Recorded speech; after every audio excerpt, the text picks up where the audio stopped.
Puis c'est un projet fait maison, quoi. C'est quand même fait entre nous, on se connaît. C'est ça. On a des automatismes entre nous. C'était un saut dans le vide, mais quand même avec un filet au fond, quoi. Ouais, et puis de toute façon, faut aussi se dire que le concept digression nocturne, c'est quand même ça part. Moi, je trouve de nos discussions de tous les jours. Bah finalement, en fait, on fait juste ce qu'on fait d'habitude. Mais... Ouais. Dans le film. Ouais, c'est ça, quoi.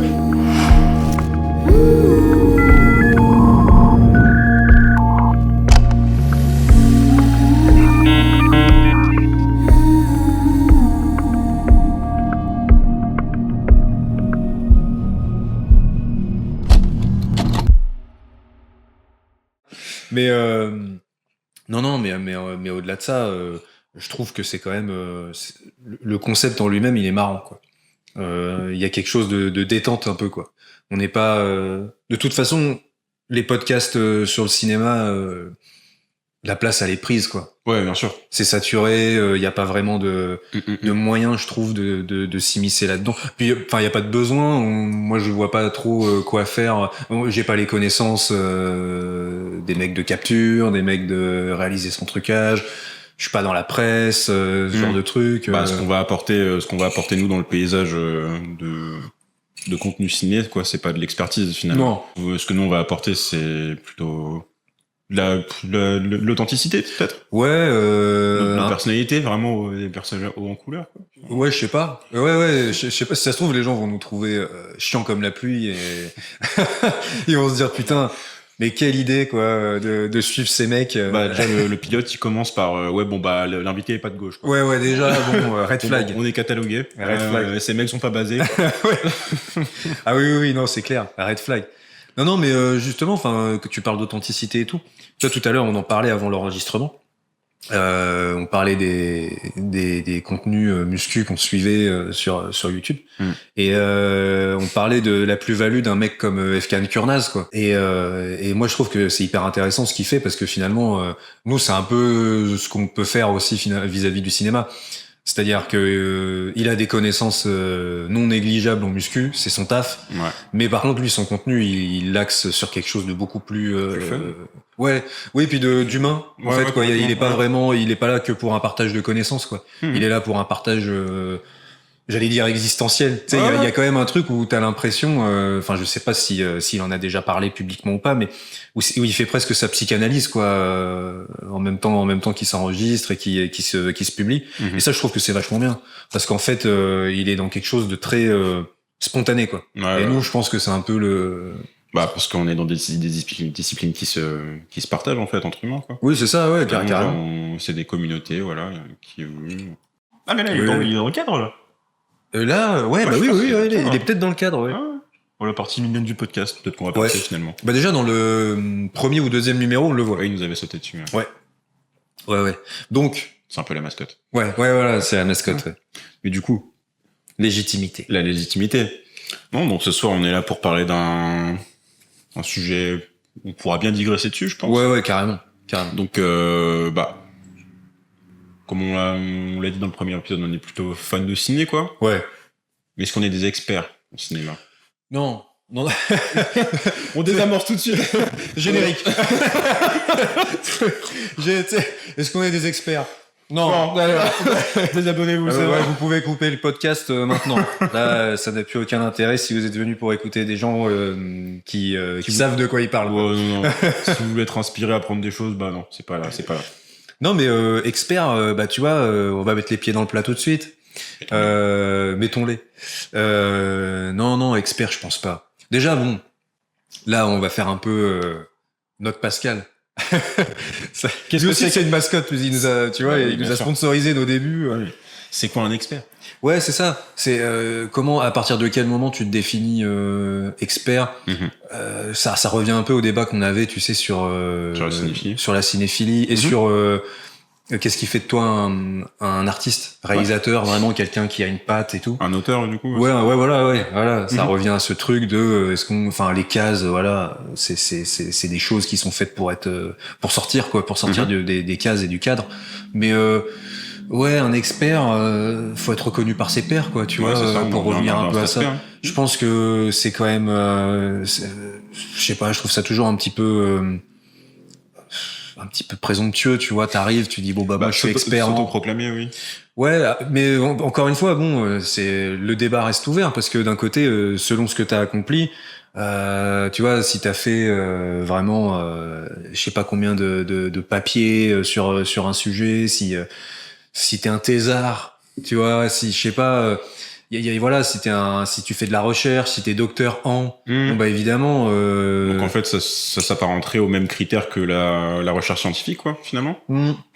Ou universitaire, tu vois. Je pense qu'il y a ce truc-là vraiment mais ça, là, c'est vraiment pour moi une définition un petit peu très objective, quoi. C'est-à-dire bon bah c'est quoi les règles, comment on définit le fait d'être expert. J'allais dire aux yeux de la loi, c'est pas la loi, tu vois, mais qu'est-ce qui fait qu'à un moment ton statut tu vas passer aux yeux des gens dans la case de expert, aux yeux de tes pairs, aux yeux de, tu vois, de ton métier, de ton milieu, donc oui, c'est un peu compliqué. Aujourd'hui, ce qui a changé, et pour le pire et pour le meilleur, quoi, parce qu'il y a des trucs incroyables, c'est que grâce à Internet, t'as des gens qui n'ont pas suivi de cursus universitaire, d'école, peu importe quoi, et qui quand même apportent des connaissances. Est-ce qu'au bout d'un moment, je sais pas, tu vois, si on pense à des gens, les fossoyeurs de films, tu vois, ça fait combien de temps qu'il est sur YouTube 10 piges plus. Comme Fkan en fait. Ouais, comme Fkan pour la muscu, ouais, carrément. Comme Nassim Saïli, pour citer quelqu'un d'autre qu'on aime bien et qu'on suit. Mais ces gens-là, ils ont peut-être pas. Enfin bon, je parle vraiment. Je reviens sur le cinéma pour le coup, parce que pour la muscu, ils ont souvent des diplômes de coach et tout. C'est quand même, c'est quand même. Pour le coup, il y a vraiment un paplard, quoi. Tu vois, ils ont objectivement le diplôme et tout. Les youtubeurs et tout ça, tu vois, pour parler du ciné ou du jeu vidéo et tout. C'est un peu la beauté du truc, c'est que vu que ça reste un art, qu'il y a rien de vraiment quantifiable, tu vois, genre personne va se blesser si tu donnes un mauvais conseil sur le cinéma, tu vois. Oui, normalement. Normalement. Mais ça, tu vois, on en avait parlé aussi dans un précédent numéro, du coup. Quand on parlait de capture mag. Oui. Non, mais voilà. Vous allez vous blesser la rétine si vous regardez dessus. Ouais. Je sais plus si j'ai dit ça, mais en vrai, j'exagère. C'est de l'ajout verbal. On va pas rouvrir le débat. Non, mais tu vois, on parlait un moment de capture, et des mecs de capture qui se sont fait tomber dessus à l'époque de Joker. Parce que juste ils ont pas aimé le film et qu'ils avaient de bonnes raisons de pas. Enfin, tu vois, c'était argumenté. Moi, en fait, à partir du moment où c'est argumenté, mais en fait, c'est là aussi que tu peux perdre ton statut d'expert. C'est que tu peux juste avoir un avis avec lequel les gens ne sont pas d'accord, tu vois. Oui. Alors que c'est une question de sensibilité aussi, tu vois. Ouais, bien sûr. Et c'est dans ça que réside la beauté de pouvoir faire ou non du contenu sur le cinéma, tu vois, comme tu dis, quand c'est quelque chose de scientifique. On parle de, les chaînes y-penser, ce genre de trucs. Ouais. C'est des trucs factuels. Mais je sais même pas si tous ces mecs-là, par exemple, tu sais, les chaînes. Si c'est des mecs diplômés. Ouais. Je suis même pas sûr que ce soit le cas. Mais même sans diplôme, tu t'apportes des faits, tu vois. Alors que le cinéma, tu peux pas apporter des faits, c'est une question de sensibilité. Tu peux en apporter si tu fais de l'histoire du cinéma, si tu fais, voilà.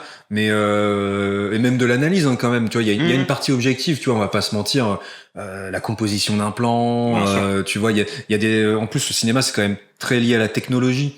Donc, il y a des films qui ont vraiment fait avancer, tu vois, les connaissances, quoi, en fait. Ça de la science, en fait. Oui. Ah bah oui. Mais tu vois, je sais pas, l'usage du Steadicam, quoi, par exemple.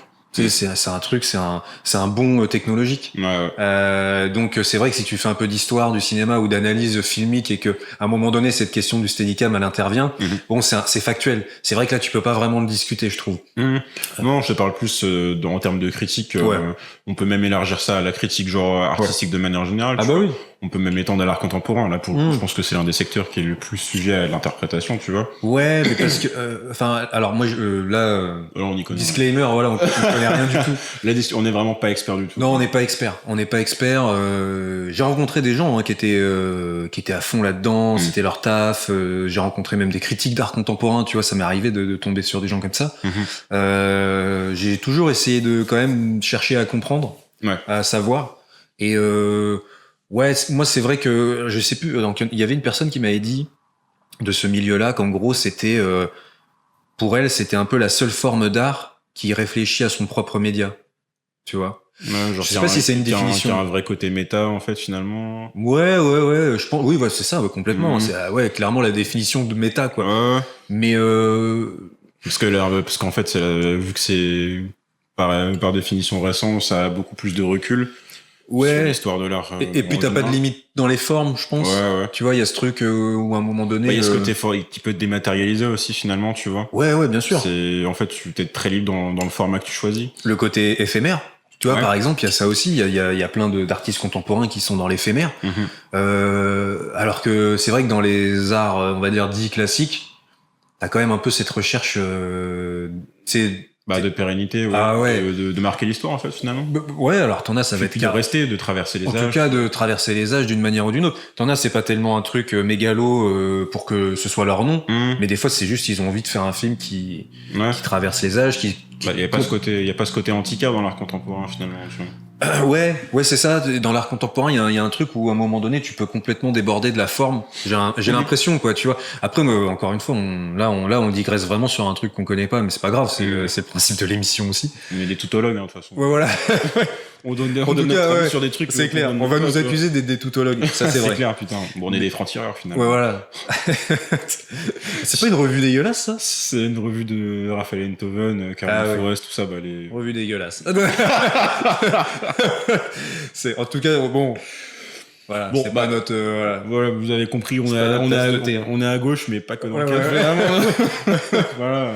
On préfère prévenir les gens. Je croyais que c'était un truc d'extrême droite. Ah non, c'est un truc d'extrême centre. Ok, d'accord.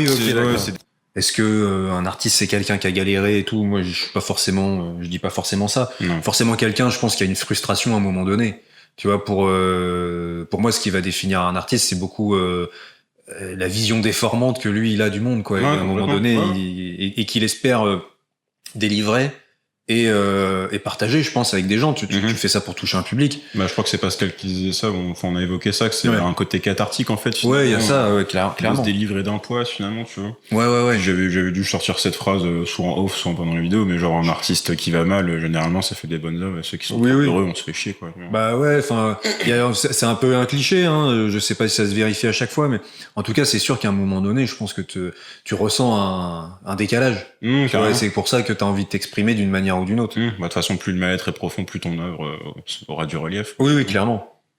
Enfin, sauf si t'as vraiment je pense qu'il faut être vraiment très talentueux pour avoir vraiment aucun bagage. Enfin, ça existe pas vraiment, tu vois. Ouais. Mais pour avoir aucun trauma et faire quand même des œuvres vraiment très, avec beaucoup de sens. Je sais pas. Ça, tu vois, ça revient un peu à ce qu'on disait sur artiste versus artisan, quoi. Ouais. Tu sais, versus les faiseurs qui n'ont pas forcément cherché à imposer une patte, justement. Tu sais, il y a des très grands films, tu reconnais pas tout de suite la patte du réal.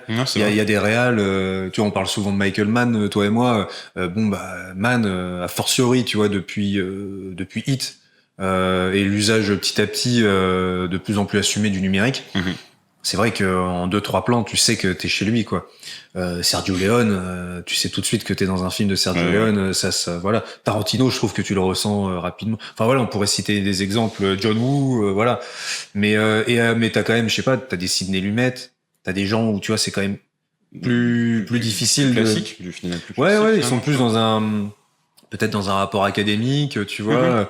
Et je pense qu'ils ont peut-être pas aussi la même volonté de se démarquer, tu vois. Et c'est un peu alors pour le coup, c'est un réalisateur qui se démarque énormément, mais je crois que c'était De Palma. Je l'avais entendu dans un documentaire sur Arte à l'époque, et il disait que pour lui, il y avait qu'une seule bonne façon de faire un film. Et tu vois. C'est une approche. Alors pour le coup, je trouve que pareil, De Palma, il y a vraiment des tropes que tu repères et qui font que tu sais que t'es dans un film de De Palma assez rapidement. Mais tu vois, cette approche-là aussi, peut-être que chez certains réalisateurs, elle imprime plus dans une façon académique de faire les choses, quoi. Ouais. C'est possible. La recherche du parfait, quoi, finalement. Ouais. Puis je sais pas, d'une efficacité quasiment directe. Tu sais, il y a un truc un peu sans fioriture. Peut-être, tu vois. C'est des mecs aussi vachement obsessionnels, tu vois. Oui. Même à la Kubrick. Enfin, après, c'est des mecs, genre, qui ont fait tellement de choses différentes. Tu parles de Palma, genre. Ouais. C'est compliqué tu parles de tropes qui reviennent vachement dans leurs films. Après, genre, quand tu parles de Palma, tu vas de Phantom of the Paradise à Scarface, tu vois. c'est quand même compliqué de... Forcément, Oui, oui. tu retrouves des choses dans ces deux œuvres-là, tu Ouais, vois. ouais, c'est clair. Ça reste compliqué de tirer un fil entre les deux quand même, tu vois. Oui, mais en même Au temps. même titre que Kubrick, au fait, finalement. Ouais. Tu vois, ils ont fait tellement de choses différentes, ces mecs. Mais t'as quand même des trucs, je trouve, toi, par exemple, De Palma, et je trouve qu'il va y avoir quand même souvent Hitchcock qui revient, quoi. Oui, T'as bien sûr. beaucoup Hitchcock Mhm. quand même dans ses influences, et ça revient énormément, je trouve, tout au long de. Tu vois, mais je pense, honnêtement, j'ai pas vu Domino. Je crois que son dernier c'est Domino. Avec Cameron Diaz. Non, c'est Ah non, putain, oui. c'est vraiment un film qui est sorti en DTV. C'est Ouais. avec je sais plus comment s'appelle je ce sais pas mec. non plus. Ah bref, je crois que c'est un acteur de Game of Thrones, tu vois. Ah oui, d'accord. Nicolas Ah, oui, Wagner, je sais pas quoi. Enfin bon, bref. Mhm. Je connais pas son nom. Mhm. Mais ouais, c'est un film qui est sorti, qui a eu beaucoup de problèmes. Ouais. Je pense que justement, tu vois, là, on reconnecte peut-être avec le sujet de la légitimité, parce que t'as beau avoir été un putain de réal, parce que bon, De Palma, voilà quoi, sa réputation n'est plus à faire. Tu sens que c'est beaucoup plus complexe aujourd'hui de monter des films. Parce que le système veut ça, tu vois. Ouais. Mais ouais. Le système veut ça. Le système hollywoodien en tout cas, quoi. Genre, je sais pas s'il a fait en sorte, mais en tout cas, il trouve plus son compte à travailler sur des gros budgets, sur des films, tu vois, confortables, tu vois, avec ces gens-là. Et mais justement, on peut se poser la question aussi légitimement, quoi. Tu vois, il y a le dernier Coppola, tu vois, Megalopolis, qui est sorti il y a quelques mois. Il a dû produire lui-même, du coup. Ouais, voilà, tu vois, on retourne sur. Alors, dans un premier temps, tu pourrais te dire, putain, cool, le mec il fait ce qu'il veut. Ouais. Là, pour le coup, ça va être liberté totale et tout ça. Mais ça a aussi des aspects négatifs, du coup. Ah bah ouais. Là, pour le coup. Là, vraiment, là, en vrai, ce film, c'est parfait parce que c'est un exemple parfait de ce qui. Les deux faces de la médaille du système hollywoodien, tu vois. Complètement. C'est-à-dire qu'à un moment donné, est-ce que. Comme Refn, on en parlait. Ouais, on en parlait. On en parlait avant. Ouais. Refn, Nicolas Winding Refn, c'est quand même compliqué. J'ai l'impression quand tu lui laisses un peu les mains libres, quoi. Trop liberté. Mais c'est pas un truc forcément de vouloir bâillonner l'artiste. C'est juste que cadré, des fois, cadré, tu vois. T'as besoin d'un producteur, tu vois. Enfin, je sais pas. Toi, t'es pas trop joueur de jeux vidéo, mais tu vois, tu connais Hideo Kojima, je pense, ce créateur de jeux, tu vois. Et c'est vrai que avec Kojima, par exemple, selon les projets, selon les jeux, tu sens qu'il y a des garde-fous, quoi. Enfin, moi, je trouve après. Mais parce que finalement, on reste dans le système, tu vois. Certes, c'est une chose de vouloir faire ton œuvre, de te mettre ce que tu veux, tu vois, mais il faut quand même que, si tu veux continuer ton œuvre, faire avoir une filmographie qui soit fournie, tu dois quand même rentrer dans un système, faire des entrées, quoi. Parce que c'est cool de tout mettre dans ton premier film, mais si c'est le seul film que tu fais, finalement. Ouais, et puis t'as un truc un peu, à un moment donné, peut-être un peu fourre-tout aussi, tu vois. Est-ce qu'on n'est pas, on n'a pas besoin, je pense, dans n'importe quel projet, il y a un moment donné où tu vas épurer. Tu sais, que ce soit à l'écriture, que ce soit sur le tournage, parfois sous la contrainte, par la force des choses, c'est pas facile, tu vois. Au montage, évidemment, c'est une troisième forme d'écriture, hein, le montage. Tu comment dire, tu peux tout le jeu est encore très ouvert en fait quand tu fais le montage de ton film. Tu peux même changer complètement un film au montage. Tu peux le charcuter complètement. D'ailleurs, on en revient au système hollywoodien, tu te fais déposséder de ton œuvre. Ouais, c'est le fameux final cut des réals, tu vois. T'en as qui sont très attachés à ça. T'en as qui s'en foutent. Ça fait partie il y a certaines clauses maintenant dans les contrats. Il y a des réals qui veulent bien se mettre sur un projet, mais à la seule condition qu'ils aient le montage final, tu vois. Ouais, c'est ça. Mais parce qu'on a la jurisprudence maintenant, on sait que tu peux te faire complètement déposséder de ton œuvre. Bien sûr. Ah ouais. Attends, je comprends, tu vois, t'as passé des mois, voire des années à filmer ton projet, tu vois, et puis au final, c'est pas du tout ça, quoi, tu vois. C'est le projet d'une vie à chaque fois, un film, hein. Et puis c'est toujours un petit miracle quand t'arrives au bout du procédé, quoi. Donc c'est sûr que ça peut être un miracle. Ouais, déjà quand t'as la chance de pouvoir en faire un. Mais c'est pour ça que je comprends aussi cette tentation. Tu vois, pour revenir à Coppola, Megalopolis, oui, c'est un vieux monsieur. Il fout tout son blé vu que personne veut le produire.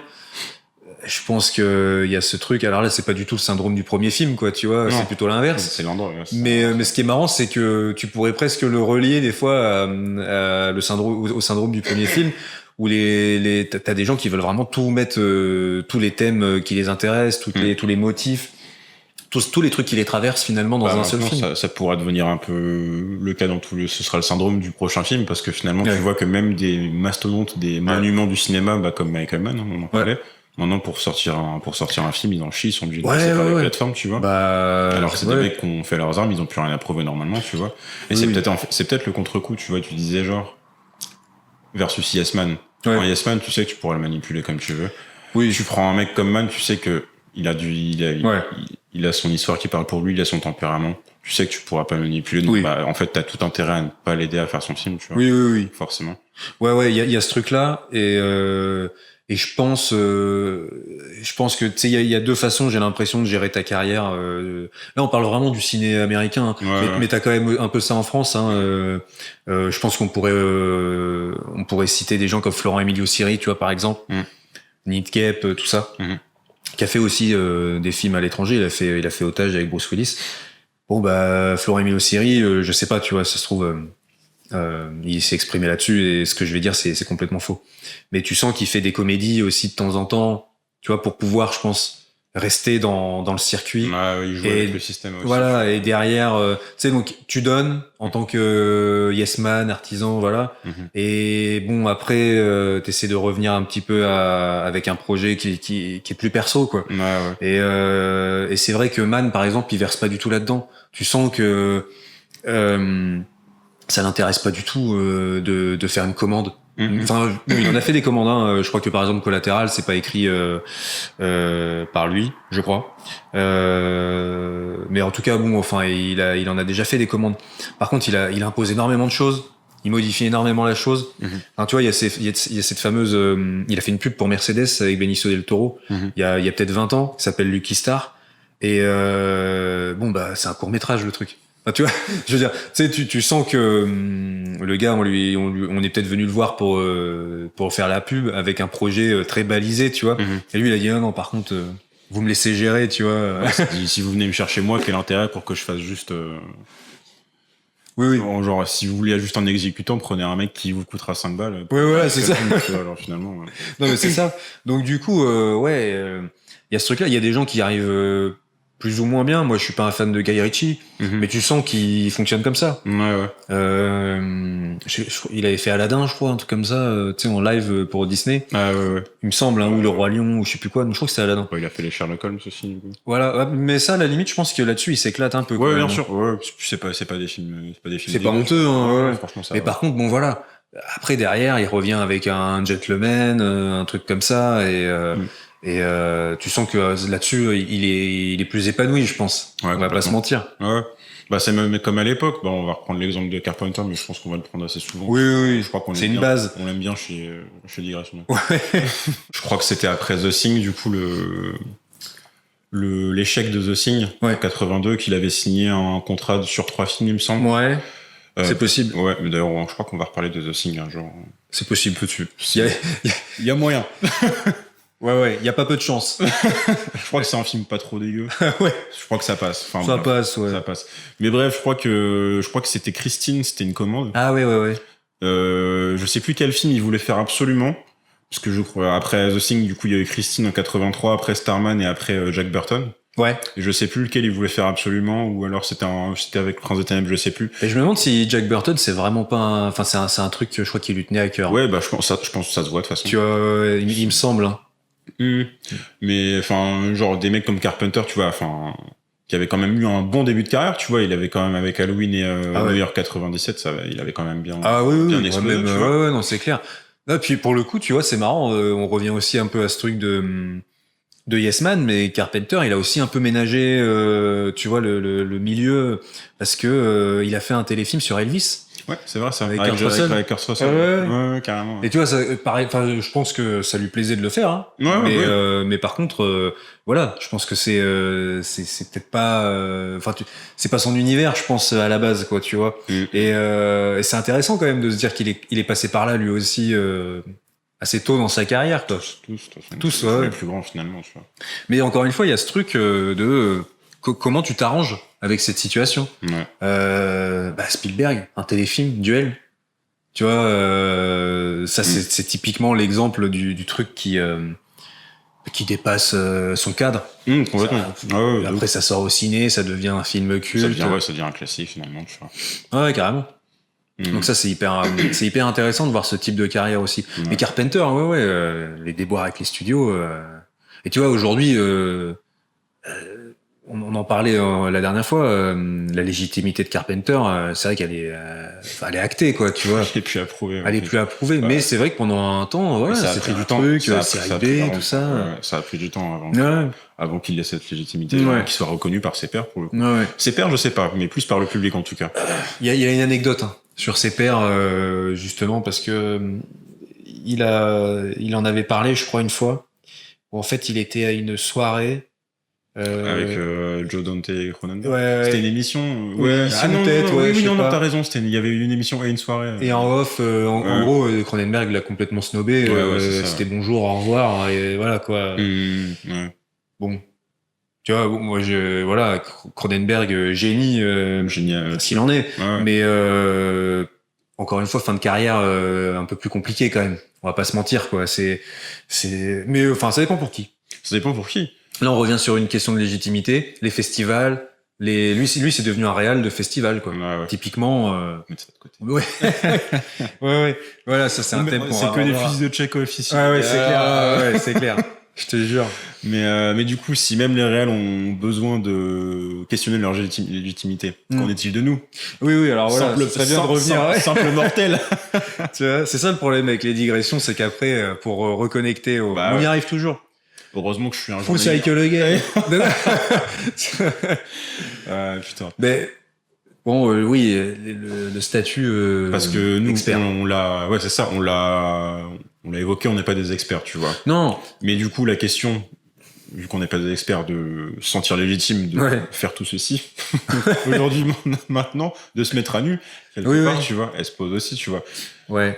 Parce que ça a été aussi le frein principal à l'existence de ce contenu, tu vois. Oui, c'était le temps là, c'est marrant parce qu'on va pouvoir parler un peu de la genèse de Digression Nocturne. C'est qu'en fait, moi, la première fois que tu m'as parlé de l'idée de faire un podcast, c'était pendant le confinement. Donc on se voyait pas trop, du coup, à ce moment-là, par définition. C'était à 5 piges. Ouais, c'est vrai. Pile, le temps, le temps de maturation du truc, quoi. C'est fou. Ouais, c'est vrai. Ouais, il s'en est passé des choses depuis. Ouais, c'est clair. Mais oui, on n'avait pas forcément de concept, quoi. Si ce n'est le nom.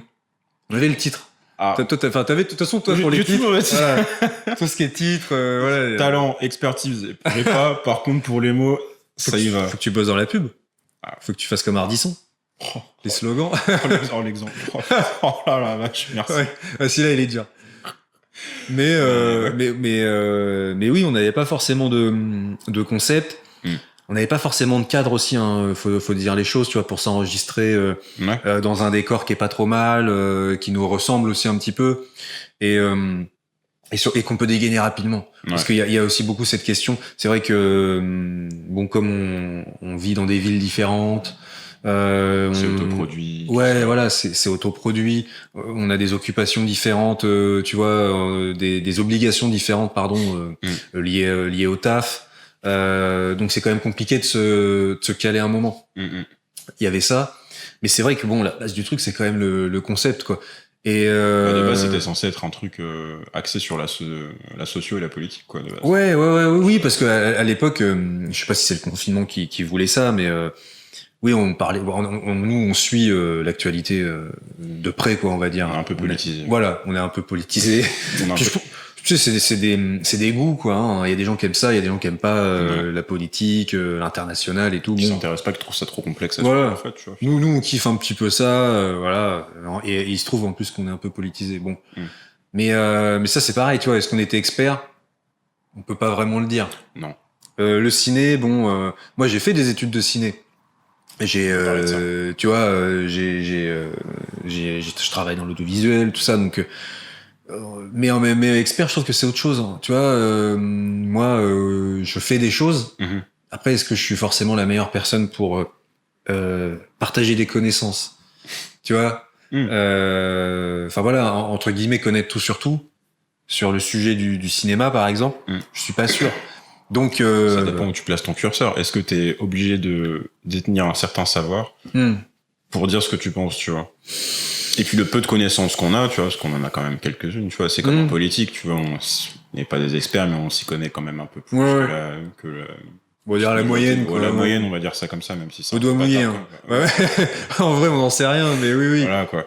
On a l'impression mais ça dépend où tu places ton curseur, genre à quel point d'expertise, de savoir, est-ce que t'as le droit d'exprimer un peu ton opinion? Ouais, c'est vrai. On n'est pas là à prendre des tempérants non plus en mode le cinéma, c'est ça, tu vois. Oui, non, clairement. C'est selon notre perception.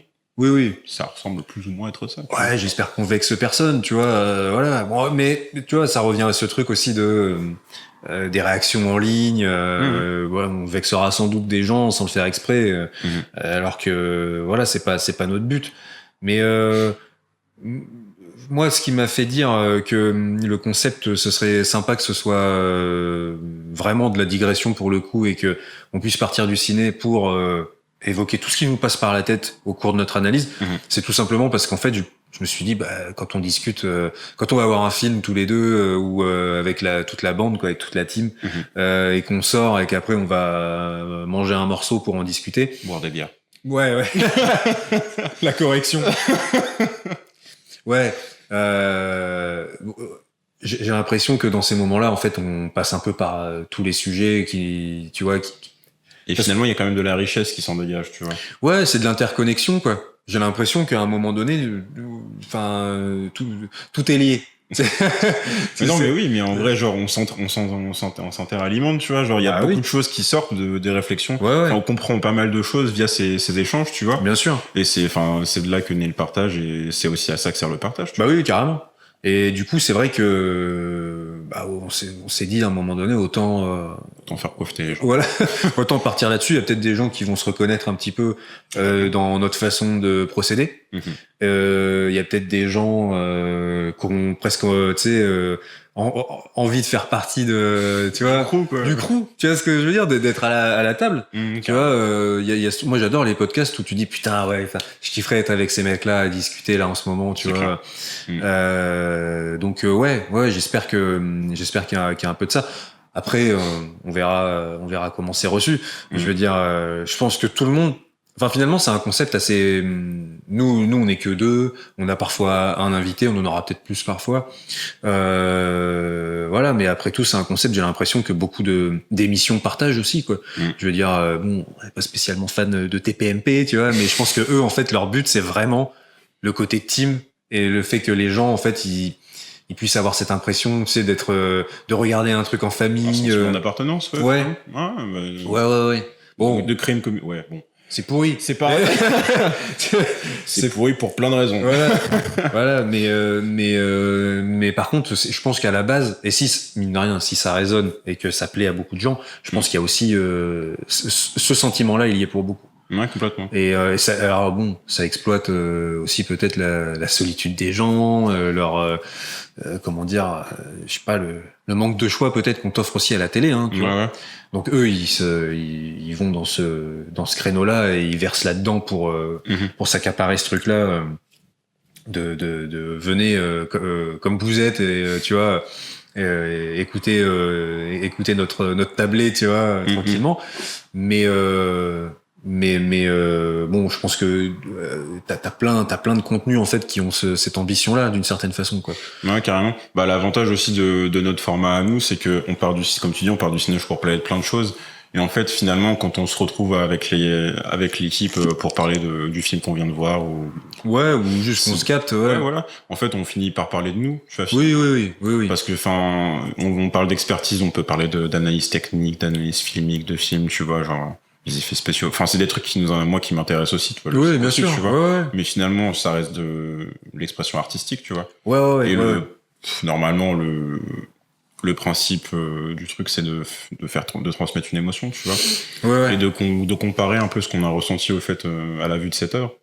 Ouais, c'est ça. C'est une expérience collective. Ouais. Tu vois, c'est vraiment.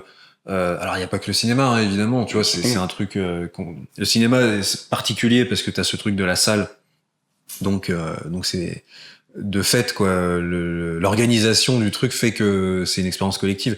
Mais après tout, un concert aussi, d'une certaine façon, donc voilà. Mais expérience collective, elle se prolonge au-delà de ça, quoi, parce qu'on peut regarder chacun de notre côté un film dans notre salon et c'est ce qu'on fait, tu vois, souvent, on se fait souvent, voilà. Et pourtant, on est connecté sur ce sujet-là parce qu'on va forcément en parler derrière. Ouais. Donc ouais, à partir de là, est-ce qu'il y a besoin d'être expert? Parce que on parle de choses, on connecte forcément avec d'autres personnes, quoi. Ouais, c'est ça. Donc ouais, moi c'est plus ce côté-là où je me dis finalement le contenu on l'appelle comme ça, quoi, j'aime pas trop ce mot, mais bon, disons-le, quoi, en ligne, quoi, sur YouTube, c'est quand même aussi une façon de reconnecter à l'humain, quoi. Et moi je pense que c'est pour revenir à l'exemple de Efkan Kurnaz, c'était beaucoup ça, moi, tu vois, dans ces vidéos qui m'ont parlé.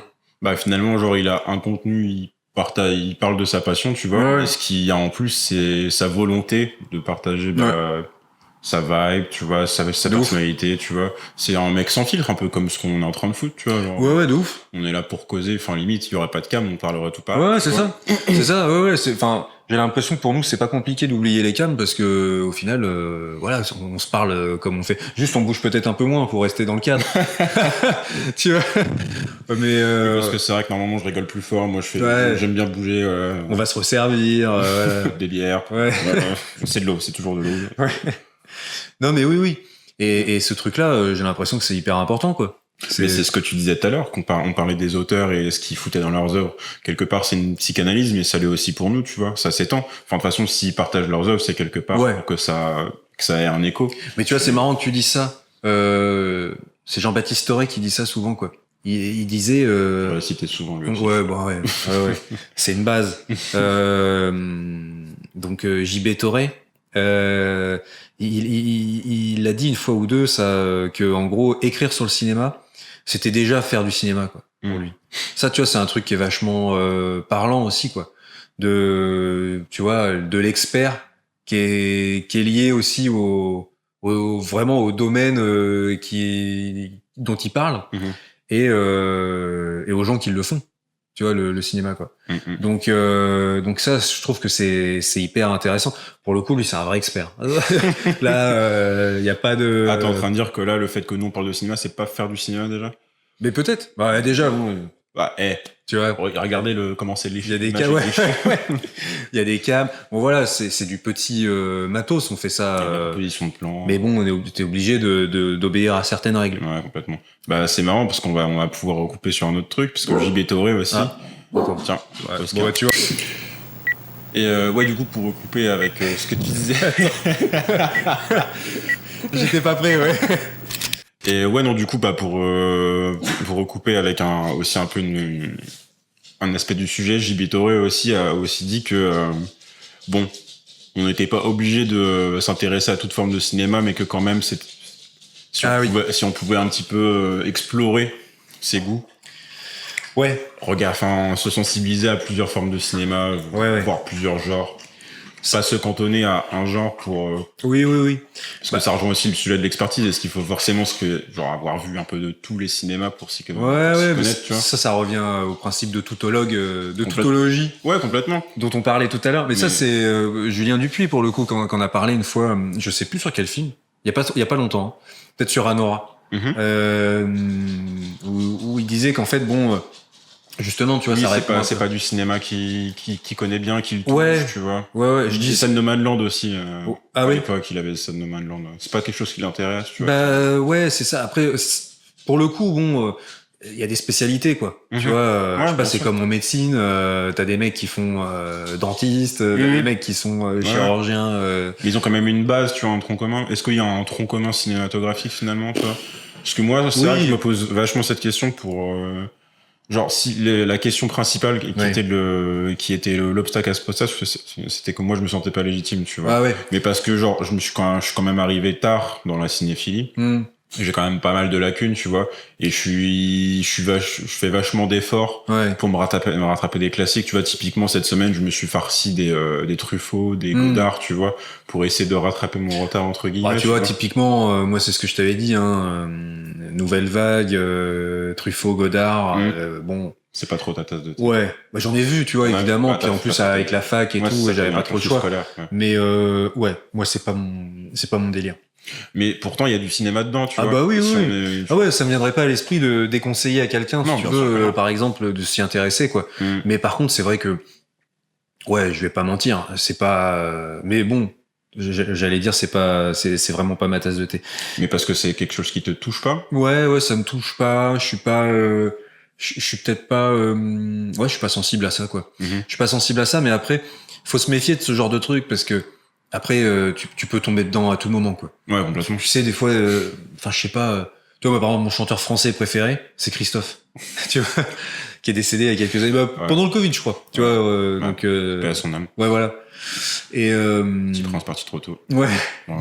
Tu vois, quand j'étais petit, je me souviens, Christophe, quand je le voyais à la télé, je me disais, c'est bizarre. Tu vois, c'est vraiment bizarre. On comprenait pas, tu vois. Ouais, tu sais, tu comprends pas, tu te dis, le look, il est particulier, c'est quand même une musique avec, un caractère, c'est pas un artiste que tu croises tous les 4 matins. Non, c'est clair. Tu vois. Bah, clivant, tu vois. Parce que très singulier, en fait, tu vois. Complètement. En autarcie, quoi. C'est vraiment, il y a ce truc-là où, là, t'es dans le, niche, tu vois. Et puis, et vraiment, c'était à mille lieues de m'intéresser, quoi. Et puis, je sais pas, tu vois, vers, 16-17 ans, je retombe sur des trucs de Christophe et tout ça. Et puis, tu tombes dedans, quoi. Tu dis, en fait, putain, c'est trop bien et tout. Après, bon, là, c'est très lié peut-être à l'adolescence. C'est des périodes où tu remets beaucoup de choses en question, quoi. Donc, peut-être que c'était ça aussi. Mais j'ai l'impression qu'à tout âge, en fait, il y a plein de trucs où je me suis ravisé, quoi. Tu vois, j'ai changé d'avis. On parlait de Jordan Peele une fois. Tu vois, Jordan Peele, c'était pas un cinéma qui m'intéressait de fou parce que ce truc un peu, je sais pas s'il s'en réclame, mais de l'elevated horror, moi, tu vois, ça me mettait un peu sur le côté, quoi. Je me sentais un petit peu, j'avais l'impression que c'était un cinéma prétentieux. Un pseudo-intellectuel finalement, tu vois. Ouais, un peu ça, mais aussi surtout une approche marketing. Okay. Tu vois, en mode là, vous allez voir un film d'horreur intelligent, tu vois. Et finalement. J'ai vu Nope et j'ai changé d'avis, tu vois, j'ai changé d'avis et du coup je rattrape sa filmo. Donc et ça m'est arrivé plein de fois en fait. Non, complètement. Ça m'est arrivé plein de fois. Donc oui, t'es peut-être pas obligé de tout connaître, mais c'est vrai que de temps en temps c'est quand même bien de se remettre en danger sur tes goûts, sur tes connaissances du coup. Et puis on comprend plein de choses parce qu'on parlait le mouvement allemand, merde. L'expressionnisme. C'est ça. Mais le nazisme. Oh l'enfer. Mon Dieu. Malheureusement, on en parle beaucoup en ce moment. Ou pas assez. Oui.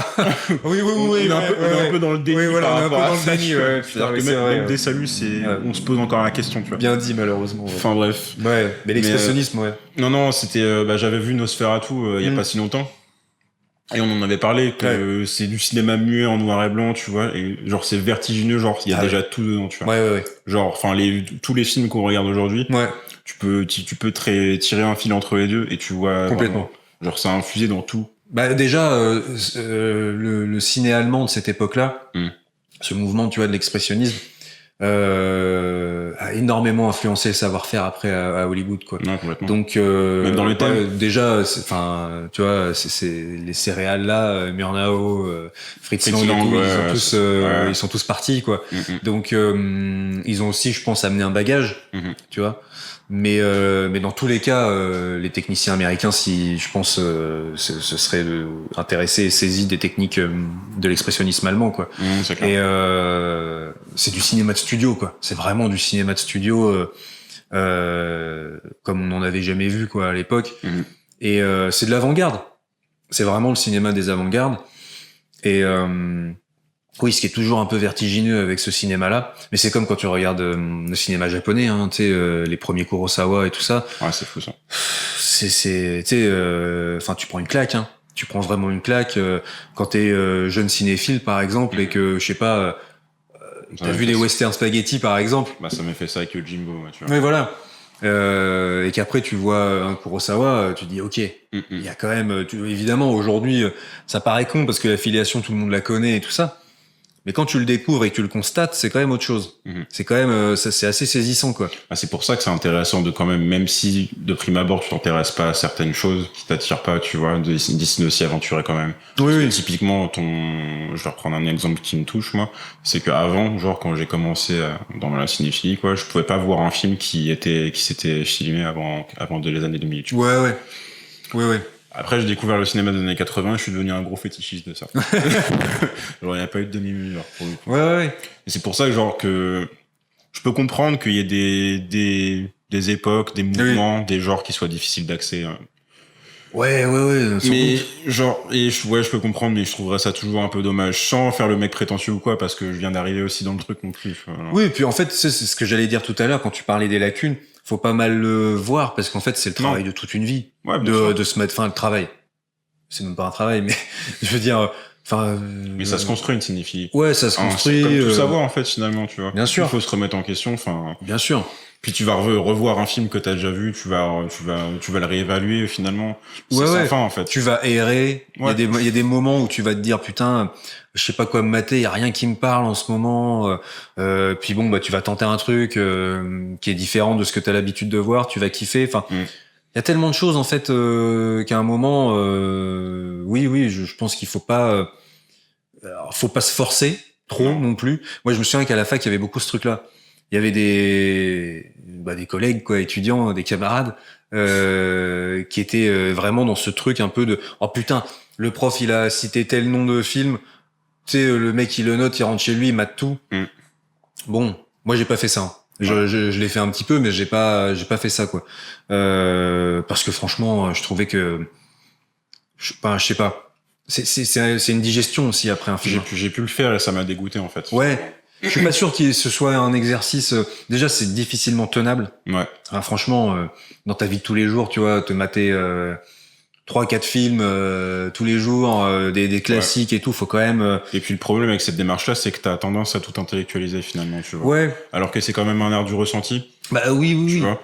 Parce que ça a été ça pendant une grosse période, tu vois, genre j'allais vachement au cinéma, genre je me bouffais beaucoup de types différents de films. Ouais. Et au final, genre je profitais même pas de l'expérience parce que je me laissais pas happer par le truc parce que j'étais vraiment dans la suranalyse finalement, genre tu sais, c'était aussi la période où je commençais à m'y connaître un petit peu en technique de filmage et tout. Bah le truc aussi c'est ça. Par ça finalement. Ouais, c'est quand même hyper difficile de pas faire de la déformation professionnelle. Ouais, voilà. Non mais c'est vrai, il y a quand même des films où sur presque tous les films, t'es un peu en train d'analyser en direct, tu vois, t'analyses le truc en direct. C'est pas la manière la plus cool de se mater un film, mais bon, t'as pas le choix, tu vois, c'est comme ça, c'est automatique. Mais il faut pas oublier, je pense quand même de se lâcher la grappe de temps en temps par rapport à ça et d'essayer de kiffer au maximum, quoi. Parce que toi, par exemple, on va rentrer dans le concret, on va parler de toi. Ouais. On va un petit peu se présenter aux gens. Ouais. Mais genre, c'est quoi, toi, qui ta sensibilité, où est-ce qu'elle te mène naturellement? C'est quoi qui te touche le plus? Moi, franchement, quand j'étais môme, les films qui m'ont fait et moi j'ai toujours voulu faire du cinéma. Tu sais, j'ai jamais vraiment eu de plan B, quoi. Donc au début je savais pas si ce serait réalisateur ou quoi que ce soit, ou scénariste ou acteur ou je sais pas, mais j'ai toujours voulu en faire. Moi c'était quand même toujours des trucs un peu spectaculaires. Donc honnêtement, mes premiers souvenirs ça va être les Disney, les Pixar, les animés, tu vois, évidemment les années 90 on était en plein Dragon Ball, Senseiya, tout ça. Donc ça fait partie, on va dire, des premiers trucs. C'est quand même, on est dans une logique là clairement assez spectaculaire, je trouve, quoi. C'est des gros studios. Bah ça t'a amené beaucoup au cinéma d'action, du coup. Ouais, voilà, c'est ça. C'est ce que j'allais dire juste après, quoi. C'est qu'après et les autres souvenirs que j'ai de cinéma très très jeune, ça a été Bon, Terminator 1 et 2, ça je sais que je les ai vus très jeunes et que ça m'a retourné quoi. Terminator 2 pendant très longtemps ça a été je pense le film que j'ai le plus vu quoi. Les James Bond, moi j'ai tu vois ça par exemple ça m'a beaucoup parlé quoi. Pareil hein, c'était les années 90 donc GoldenEye il repasse au moins 1 ou 2 fois par an sur TF1 le dimanche soir. Donc forcément tu vois il y a ce truc, c'était l'époque de Speed, tu vois Keanu Reeves. J'ai vu Matrix, tu vois, ça c'est le premier DivX. Waouh, DivX. Oh là. On commence à faire notre âge. Ouais. Mine de rien. Non mais tu vois donc oui beaucoup ça quoi. Robocop, tu vois Verhoeven aussi, ça a été un truc quoi. Donc ouais moi c'est beaucoup. Donc toi t'es plus de cinéma de l'imagination finalement. Parce que je sais qu'il y a, on peut prendre l'exemple de notre cher ami Walid. Ouais. Qui lui est, sa suspension d'incrédulité, elle est compliquée, tu vois, à avoir. Oui. Il aime pas trop la SF. Ouais. On en a parlé, on parle d'un mec que personne ne connaît. Oui, ils le connaîtront. Ils le connaîtront, bien sûr. Mais lui, il a beaucoup de mal à se projeter dans un univers qui est beaucoup trop éloigné du sien, tu vois. Ouais. Son référentiel. Et ça peut être le cas des gens qui aiment le cinéma vérité, tu vois, entre guillemets, entre gros guillemets même. Ouais. Genre, oui, cinéma vérité, ça c'est pareil, tu vois, c'est un mot valise. C'est un mot très impropre, quoi. Mais oui, ça je comprends. Enfin, je comprends. C'est vrai que moi là-dessus, je suis un peu plus peut-être par rapport à Walid, je suis ou aux gens en général, tu vois, qui ont du mal à se laisser aller à de la SF, à de la fantasy, à tu vois ce genre de trucs. Moi, je suis quand même assez. Enfin, justement, tu vois, pour revenir aux animés, aux jeux vidéo. Bon, on parlait d'Hideo Kojima tout à l'heure. Metal Gear Solid, c'est un truc qui mélange les influences du ciné américain, blockbuster, tu vois. Enfin, même il fait référence à du Cimino, des trucs comme ça. Donc pas que du blockbuster et des pirouettes typiquement, tu vois, issues des animés, les mechas, les kaiju, tu vois, ce genre de trucs. Donc c'est un univers qui en a dérouté plus d'un pardon. Et moi j'ai grandi avec ce genre de trucs donc je suis pas moi j'aime bien les univers qui te font voyager, qui sont hyper construits, tu vois, où les règles de cet univers sont très différentes de notre réalité à nous. Ouais, moi j'aime bien ça, mais pas que, tu vois, on va revenir à Michael Mann, mais moi j'ai vu Hit, j'avais peut-être 10-11 ans, tu vois, ça a tout changé. Tu vois, ça a tout changé. Ouais, mais bon, ça a toujours été moi mes darons, ils ont jamais été trop regardants là-dessus, donc ouais, mais tu vois les Scorsese. Scorsese par exemple, c'est même s'il y a un côté rigolo, rock'n'roll et tout, comment dire, il y a un truc de la vitesse chez Scorsese, tu vois, dans le montage et tout. C'est quand même des gangsters, c'est quand même la plupart du temps. Il a pas fait que ça évidemment, hein, mais si on prend Les Affranchis, Casino, tout ça, Mean Street, tu vois, c'est quand même quelque chose qui est à la base est quand même très ancré dans le réel, quoi. Ouais, bien sûr.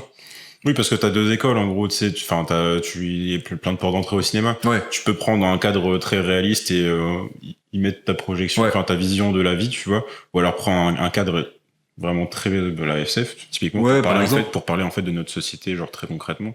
Ouais, bien sûr. Il y a des métaphores, tu vois. Et la SF, c'est pas que dans le cinéma, quoi. Je veux dire, même la littérature SF, c'est souvent, c'est pas que ça, mais tous ces arts se répondent finalement. Oui. Mais la SF, c'est vrai que c'est souvent quand même un truc qui te parle de ton actualité, quoi, tu vois.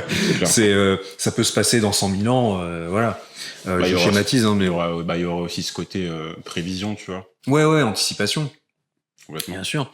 Mais c'est pour ça, ouais, moi, finalement, c'est le cinéma de genre. Tu vois, moi, c'est beaucoup le cinéma de genre qui m'a plu. Il y avait le ciné asiatique aussi, tu vois. Moi, j'aimais beaucoup les trucs de baston. Donc, les Bruce Lee, tu vois. John Woo, ouais, tu vois. Ça, moi, ça m'a, pareil, John Woo, je me souviens, c'était un des premiers trucs qu'on a téléchargé quand on avait Emule à l'époque. Et, The Killer. Tu vois, The Killer à toute épreuve. Hardboiled. Ouais, je dis en français, mais ouais. Bah, je les ai vus en français, moi, ces films-là, à l'époque. Ah ouais? Ouais. C'était, C'était pas un expert, ça. Ouais, voilà.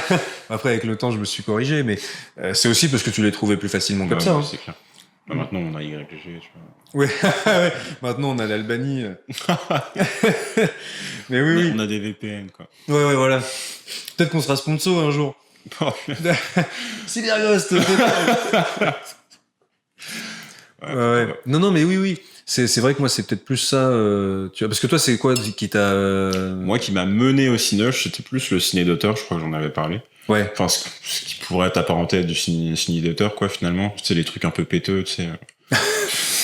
Tu connais 2-3 films que personne n'arrive à comprendre, et bon, tu te dis, ouais, moi, je l'ai compris, tu vois. Et finalement, les titres français à rallonge. Exact. Je t'ai vu sur le quai, mais tu ne m'as pas remarqué. Sans me prendre la main, voilà. Oui. Mais non, avec le temps, c'est devenu vraiment cinéma de genre, et pour autant, en fait, c'est une question, genre, dès que j'y trouve de la beauté, mais enfin, pareil, genre, ça peut prendre tellement de formes différentes. Bien sûr. Genre, je peux chialer devant un plan brut, juste parce que je trouve que l'image est belle, tu vois. Oui. Comme je peux chialer devant une situation, ou juste pas, genre, je peux juste chialer d'incompréhension, je sais pas, tu vois. Et là, j'aurais envie de te dire qu'en ce moment, c'est quand même beaucoup la SF. Ouais. Parce que j'aime beaucoup la création d'univers. Bah, le world building en SF, c'est quand même... Exactement, tu vois, te plonger dans un univers qui, a priori, n'a rien à voir avec le tien et qui te fait voyager complètement, tu vois. Non, c'est cool. Et qui, au final, te fait comprendre ce qui se passe dans ta vie de tous les jours. Tu parles de Matrix. Ah bah, putain, Matrix, c'est fou. Ouais, Matrix, c'est vraiment un film qui je trouve... Enfin, lui, il réussit tout, je trouve, il réussit sur tous les plans, plutôt. Parce qu'en fait, t'as le côté spectaculaire, t'es môme, ou enfin même t'es pas môme, parce que quand c'est sorti, c'était une révolution. T'es forcément impressionné, tu vois, par ce qui se passe sous tes yeux. Et en même temps, le truc, il te fait réfléchir de ouf, quoi. Et puis même, t'as le côté affect aussi, tu vois. Ouais, clairement. Les rapports interhumains qui fonctionnent vachement bien. Clairement. Les soucis d'écriture, c'est vraiment une œuvre très complète, même parfaite, on peut le dire. Le premier. En tout cas, Matrix, le premier. Moi, je comprends qu'il y ait des réserves sur le 2 et le 3, même si je les adore, mais oui, le premier, franchement, je pense que c'est un film imparable. C'est très compliqué, tu vois. Là encore, on peut reparler de légitimité, mais là, on va plus être sur la légitimité des œuvres. Ouais. Mais c'est quand même, je trouve que, tu vois, il y a des trucs un peu à un moment donné où l'objectivité s'invite dans le débat et le temps long a fait son travail aussi. Je trouverais quand même compliqué aujourd'hui quelqu'un qui me dirait, alors qu'il aime pas Matrix, ok, et qui me dirait que c'est de la merde. J'aurais vraiment beaucoup de mal, tu vois. Ce serait comme si tu parles de musique avec quelqu'un et le mec il dit ouais, Mozart c'est de la merde. Toi, tu peux ne pas aimer, c'est pas ton délire, la musique classique, je sais pas quoi, tu vois. C'est quand même compliqué de nier l'apport à un moment donné, tu vois. Il y a des faits quoi qui corroborent. Il y a un avant et un après certaines œuvres. Matrix, je pense que c'est le cas. Complètement.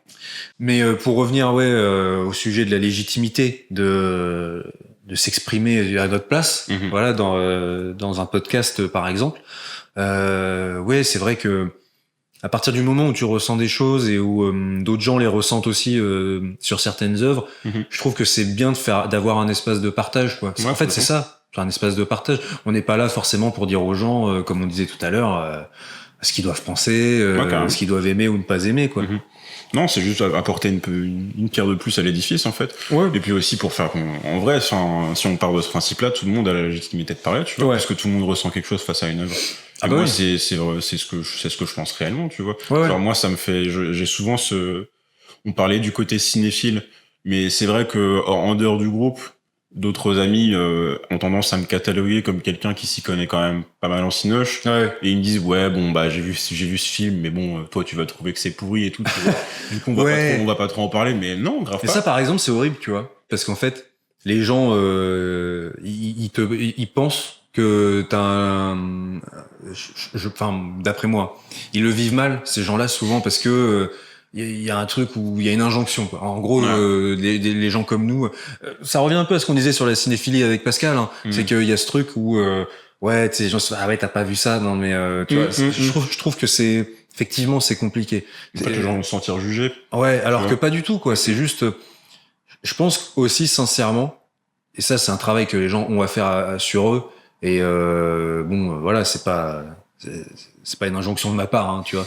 Mais malheureusement, ça a beaucoup à voir avec la confiance que t'as en toi. Et évidemment, on juge pas les gens qui ont pas confiance en eux. Nous-mêmes, on a nos problèmes. C'est pour faire ça, je pense. Tu vois. Non, mais voilà, évidemment. Mais par contre, je pense que vraiment sur les goûts, il faut pas se sentir. Tu vois, si quelqu'un te dit ah non, moi j'ai pas du tout aimé peut-être que cette personne-là, en plus, il a envie de discuter avec toi de pourquoi il a pas aimé, toi pourquoi t'as aimé. Je trouve ça dommage quand quelqu'un tout de suite se braque. Ouais, tu vois, je veux dire, alors après il y a des gens qui s'encombrent pas de, tu vois. Ouais, voilà, c'est sûr, ça peut être compliqué.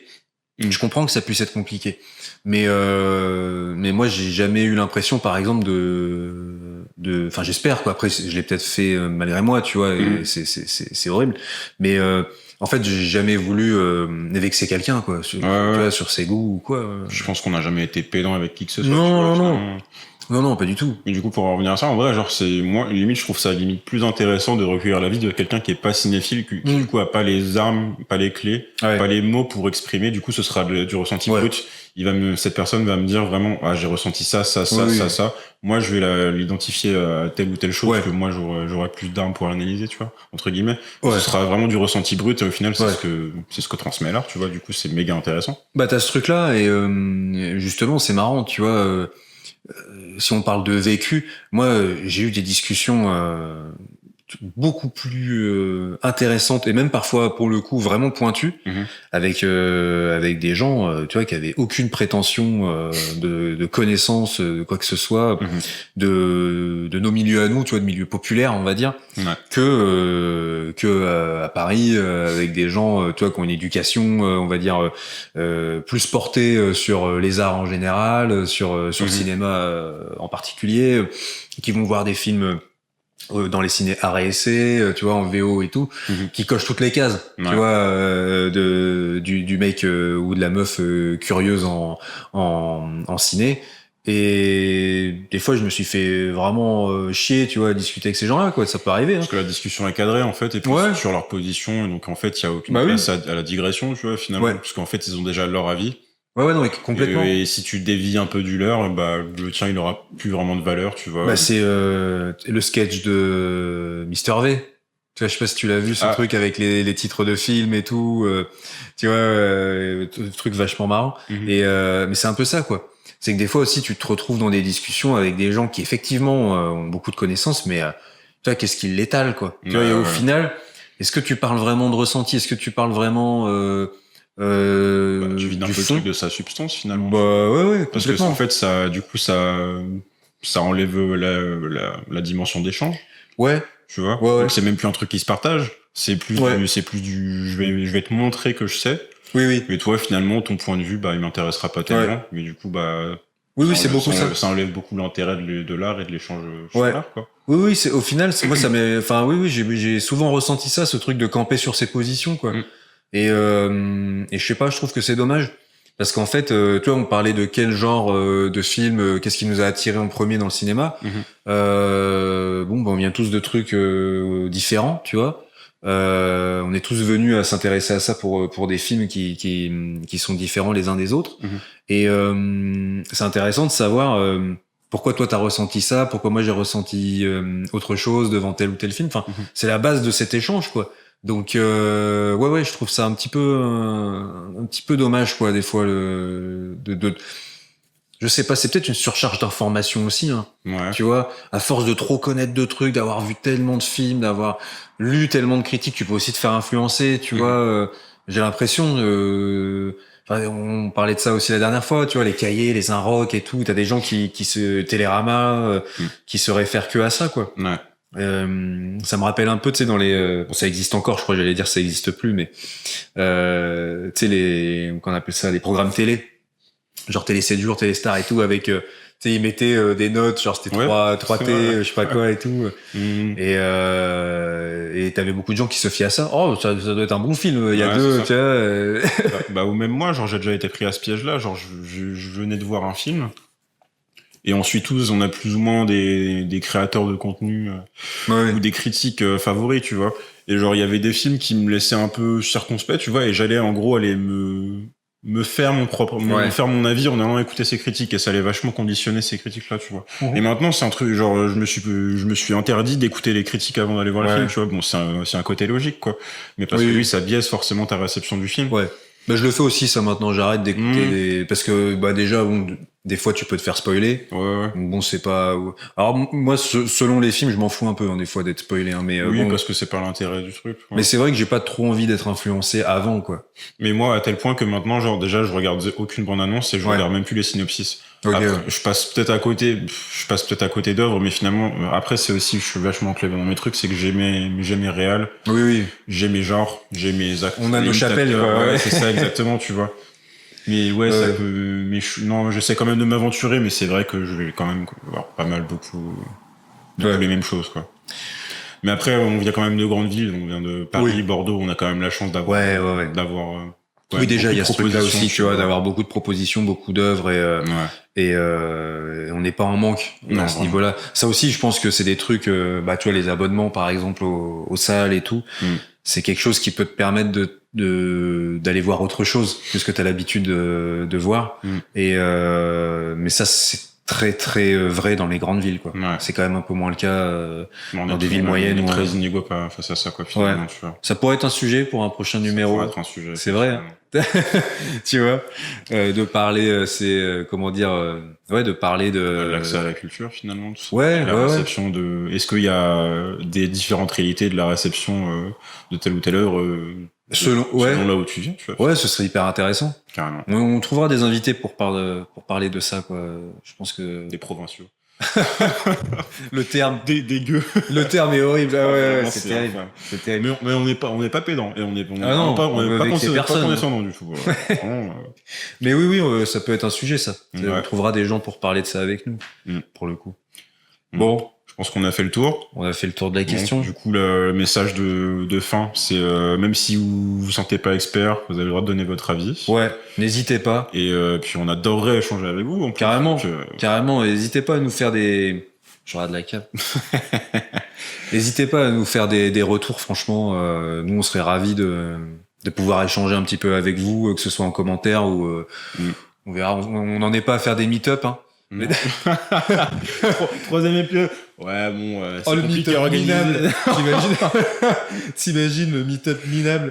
Rendez-vous au Buffalo de Bordeaux-Lac. Mais du coup, si les gens veulent faire partie du crew pour de vrai, du coup, déjà, ils peuvent s'abonner. Déjà, ils peuvent ça. Premièrement, s'il vous plaît, l'injonction. Ah ouais, s'il vous plaît, abonnez-vous parce que la première étape pour boire une bière avec nous, c'est abonnez-vous. Ouais, déjà, envoyez des DM, pas des trucs craspec. Oh le mot. Ah ouais. Oh l'enfer. On est vraiment des vieux. Terrible. Gueux, craspec. Je crois qu'on peut s'arrêter là.